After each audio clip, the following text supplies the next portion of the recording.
Hello friends, कैसे हैं आप सभी। आई होप आप सब अच्छे होंगे, मस्त होंगे, स्वस्थ होंगे। Welcome to my new class. और आज का जो हमारा टॉपिक है वो है देवनागरी लिपि के बारे में। हम लोग आज देवनागरी लिपि के बारे में जानेंगे कि इसका विकास क्रम क्या है, इसका नामकरण कैसे हुआ, कैसे ये लिपि में आई।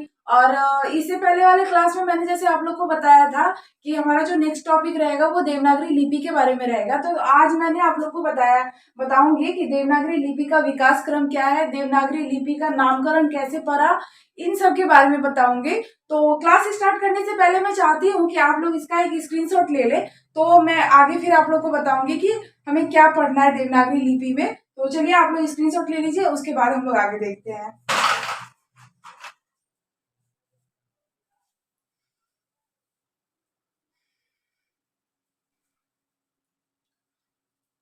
तो चलिए फ्रेंड्स, स्टार्ट करते हैं देवनागरी लिपि के बारे में। मैंने हेडलाइन दे रखी है देवनागरी लिपि का विकास क्रम।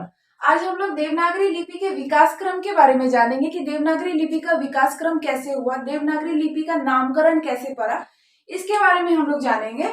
तो देखिए, मैंने कुछ टॉपिक्स लिखे हैं जिसके बारे में हम लोग सबसे पहले चर्चा कर लेते हैं, फिर आगे हम लोग समझने की कोशिश करेंगे कि कैसे इसका नामकरण हुआ, कैसे इसका विकास हुआ, इसके बारे में। तो देखिए, उच्चरित ध्वनि संकेतों की सहायता से भाव या विचार की अभिव्यक्ति भाषा कहलाती है। यानी कि जो उच्चारण में हम लोग करते हैं, जैसे हम बोलते हैं तो हम में से एक ध्वनि निकलती है, तो वो जो हम बोलते हैं ना, उच्चारण करते हैं, तो वो क्या कहलाती है, वो भाषा के रूप में आ जाती है। जबकि उसी जो हम बोलते हैं उसे हम जब लिखित रूप देते हैं तो वो एक लिपि के रूप में प्रकट हो जाती है, और यहीं से हमारा भाषा और लिपि दोनों एक साथ जुड़ जाते हैं। तो देखिए, उच्चरित ध्वनि संकेतों की सहायता से भाव या विचार की अभिव्यक्ति भाषा कहलाती है, जबकि लिखित वर्ण संकेतों की सहायता से भाव या विचार की अभिव्यक्ति लिपि कहलाती है। जब हम उसे लिख के प्रकट करेंगे, किसी वर्ण संकेत को, किसी वर्ण को जब हम लिखकर उसे संकेत देंगे तो वो क्या कहलाएगी, लिपि कहलाएगी। और जब हम किसी चीज का उच्चारण करेंगे, यानी कि हम बोलेंगे तो हमारे मुख से ध्वनि निकलेगी, और जब हम उसे लिखेंगे तो वो वर्ण का रूप ले लेगी। तो ये जो हम उच्चारण करेंगे तो वो ध्वनि संकेत जो हो जाएगा वो भाषा कहलाएगी, और जो लिखित हो जाएगा वो वर्ण संकेत जो हो जाएगा वो क्या कहलाएगी, लिपि कहलाती है। माना जाता है कि भारत की सभी लिपियां ब्राह्मी लिपि से निकली है। माना जाता है कि भारत की सभी लिपियां जो है वो ब्राह्मी लिपि से निकली है। और गुप्त काल के आरंभ में ब्राह्मी लिपि के दो भेद हो गए। गुप्त काल के आरंभ में ब्राह्मी लिपि के दो भेद हो गए। पहला तो उत्तरी ब्राह्मी हो गया और दूसरा दक्षिणी ब्राह्मी हो गया। तो उत्तरी ब्राह्मी और दक्षिणी ब्राह्मी, ब्राह्मी लिपि का क्या हो गया, दो भेद हो गया। कब हुआ, गुप्त काल के समय में ही ब्राह्मी लिपि का दो भेद हो गए। तो एक उत्तरी ब्राह्मी और दूसरा दक्षिणी ब्राह्मी। अब हम लोग दक्षिणी ब्राह्मी के पहले जानते हैं, दक्षिणी ब्राह्मी लिपि के बारे में जानते हैं, उसके बाद हम लोग उत्तरी ब्राह्मी लिपि के बारे में जानेंगे। मैंने इसे कुछ क्रमानुसार लिखा है जिसे हम पढ़ लेते हैं। दक्षिणी ब्राह्मी लिपि के बारे में पहले हम लोग जानते हैं। दक्षिणी ब्राह्मी लिपि से जिन लिपियों का निर्माण हुआ वो लिपियां है, दक्षिणी ब्राह्मी से तमिल या कलिंग लिपि का निर्माण हुआ, तेलुगु या कन्नड़ लिपि का निर्माण हुआ, ग्रंथ लिपि का निर्माण हुआ। ग्रंथ लिपि से ही मलयालम लिपि का निर्माण हुआ है, यानी कि ग्रंथ लिपि से मलयालम लिपि विकसित हुई है। तो दक्षिणी ब्राह्मी लिपि जो थी वो इन लिपियों में बदल गई और इन लिपियों का निर्माण किया दक्षिणी ब्राह्मी लिपि ने। दक्षिणी ब्राह्मी लिपि ने तमिल लिपि या कलिंग लिपि, तेलुगु कन्नड़ लिपि, ग्रंथ लिपि, और ग्रंथ लिपि से ही मलयालम लिपि का विकास हुआ है। तो दक्षिणी ब्राह्मी लिपि से इन सभी लिपियों का विकास हुआ है। और अब हम आते हैं उत्तरी ब्राह्मी लिपि के बारे में जानते हैं कि उत्तरी ब्राह्मी लिपि जो थी यही मेन टॉपिक है। उत्तरी ब्राह्मी लिपि यही मेन टॉपिक है, और इसी से हम लोग जानेंगे कि देवनागरी लिपि कहाँ आई। देखिए, उत्तरी ब्राह्मी लिपि से गुप्त लिपि का निर्माण हुआ, गुप्त लिपि से सिद्ध मातृका लिपि का निर्माण हुआ, सिद्ध मातृका लिपि से कुटिल लिपि का निर्माण हुआ। अब कुटिल लिपि का तो निर्माण हो गया यहाँ तक। ये तीन लिपियां जो थी ये उत्तरी ब्राह्मी लिपि से बनी। अब कुटिल लिपि जो थी वो दो भागों में बट गई, एक नागरी और दूसरी शारदा। तो नागरी लिपि जो थी, कुटिल लिपि दो भागों में बट गई, एक नागरी और दूसरी शारदा। नागरी लिपि भी दो भागों में बट गई, नागरी लिपि भी दो भागों में बट गई, एक पश्चिमी शाखा और पूर्वी शाखा। पश्चिमी शाखा से जिन लिपियों का निर्माण हुआ वो देखिए, देवनागरी, राजस्थानी, गुजराती, कैथी, महाजनी, इन लिपियों का निर्माण पश्चिमी शाखा से हुआ है। किससे? नागरी लिपि के पश्चिमी शाखा से इन लिपियों का निर्माण हुआ है। और यहीं से जो है हमारी देवनागरी लिपि का यहीं से निर्माण हुआ है। देवनागरी लिपि, देवनागरी, राजस्थानी, गुजराती, कैथी और महाजनी, इन लिपियों का निर्माण कहाँ से हुआ है? पश्चिमी शाखा से। किसके? नागरी लिपि के पश्चिमी शाखा से। और पूर्वी शाखा से हम लोग देख लेते हैं। पूर्वी शाखा से बांग्ला, उड़िया, असमिया, इन सारी लिपियों का निर्माण कहाँ से हुआ है? पूर्वी शाखा से। किसके? नागरी लिपि के पूर्वी शाखा से इन सभी का निर्माण हुआ है। अब देखिए, नागरी लिपि के बारे में तो हम लोगों ने जाना कि नागरी लिपि से इन लिपियों का निर्माण हुआ है। अब देखिए शारदा लिपि, तो शारदा लिपि मैंने पहले ही आप लोगों को बता दिया कि कुटिल लिपि जो थी वो दो भागों में बट गई थी, एक नागरी और दूसरी शारदा। तो नागरी लिपि से इन लिपियों का निर्माण हुआ। नागरी लिपि दो भागों में बट गई, पश्चिमी शाखा और पूर्वी शाखा। पश्चिमी शाखा से ये सारे लिपियों का निर्माण हुआ और पूर्वी शाखा से इन लिपियों का निर्माण हुआ। तो शारदा लिपि जो थी वो चार भागों में बट गई। शारदा लिपि से चार लिपियों का निर्माण हुआ, गुरुमुखी, कश्मीरी, लहेंदा और टाकरी। इन चारों लिपियों का निर्माण किससे हुआ है? शारदा से। तो मैंने आप लोग को बताया। और हाँ,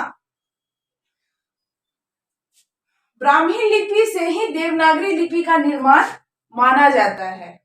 ब्राह्मी लिपि से ही देवनागरी लिपि का निर्माण हुआ है, ऐसा माना जाता है कि ब्राह्मी लिपि से देवनागरी लिपि का निर्माण हुआ है।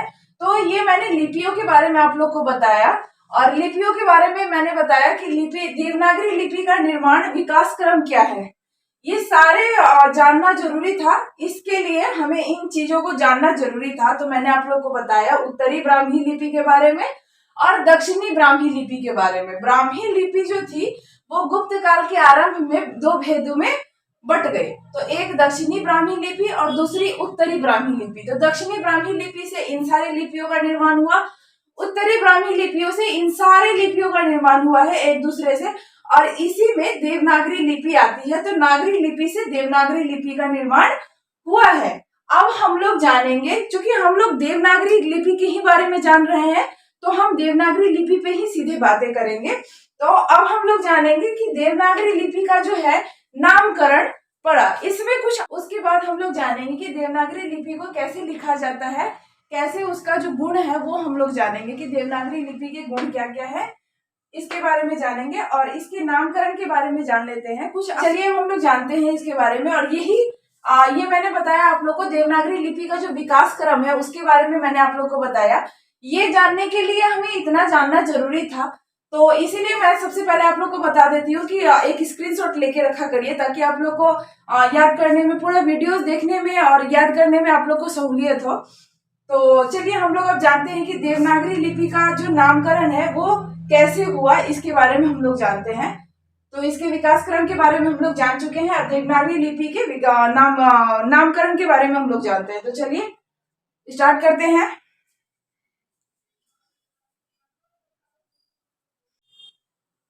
तो चलिए फ्रेंड्स स्टार्ट करते हैं। और हम लोग अब जानते हैं कि देवनागरी लिपि का नामकरण कैसे देवनागरी पड़ा।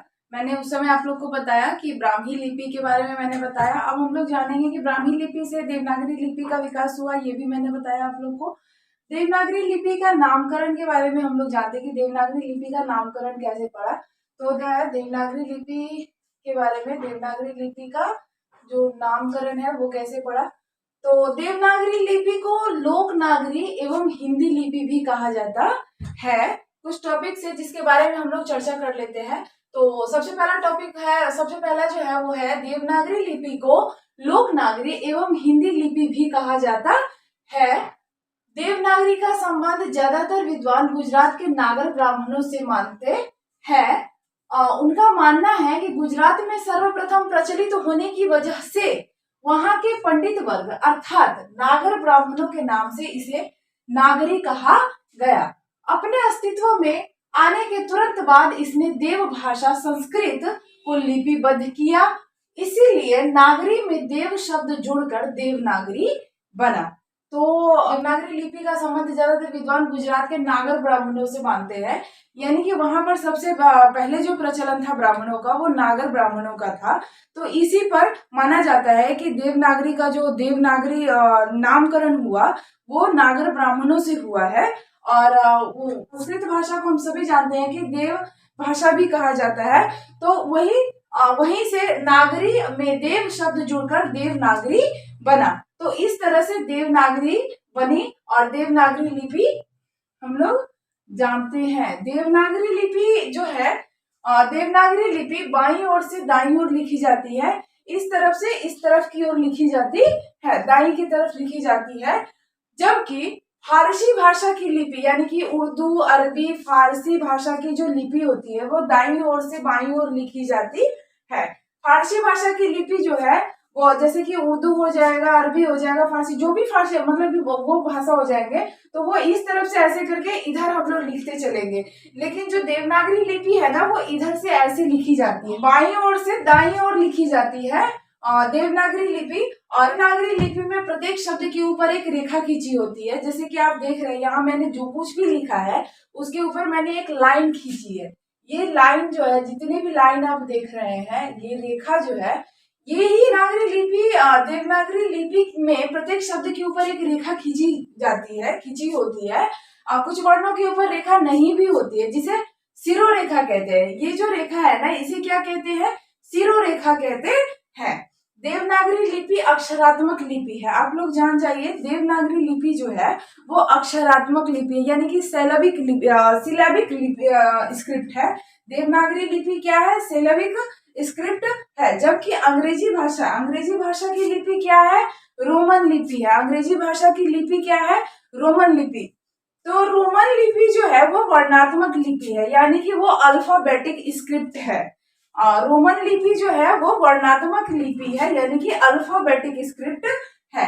देवनागरी लिपि का प्रयोग बहुत ही व्यापक है। व्यापक का मतलब होता है कि देवनागरी लिपि बहुत सारे भाषाओं में देवनागरी लिपि का उपयोग किया जाता है। जैसे कि देखिए संस्कृत, हिंदी, मराठी, नेपाली और भी बहुत सारी ऐसी भाषा है जिसमें देवनागरी लिपि का उपयोग किया जाता है, देवनागरी लिपि का प्रयोग किया जाता है। तो ये कुछ टॉपिक्स थे देवनागरी लिपि के नामकरण के बारे में, जिसे मैंने आप लोग के साथ साझा किया है, शेयर किया है। आई होप कि आप सबको अच्छी लगी हो। और मैं बार बार कहती हूँ कि आप लोगों को रिवीजन किसी भी चीज का बहुत जरूरी होता है, तो आप लोग एक स्क्रीनशॉट लेके रखा करिए। तो ये मैंने आप लोग को बताया देवनागरी लिपि के नामकरण के बारे में, देवनागरी लिपि का विकास क्रम क्या था उसके बारे में। तो आई होप कि आप सबको ये अच्छी लगी हो। अगर अच्छी लगी हो तो मेरे चैनल स्टडी विद निकिता को सब्सक्राइब करिए, मेरे क्लास को लाइक करिए, मुझे सपोर्ट करिए। और आपको अगर कोई कमियां नजर आती है तो मुझे कमेंट करके बताइए, मैं उसे सुधार करने की पूरी कोशिश करूंगी। और इसी के साथ करते हैं इस क्लास को एंड, मिलते हैं नेक्स्ट क्लास में नए टॉपिक के साथ। तब तक के लिए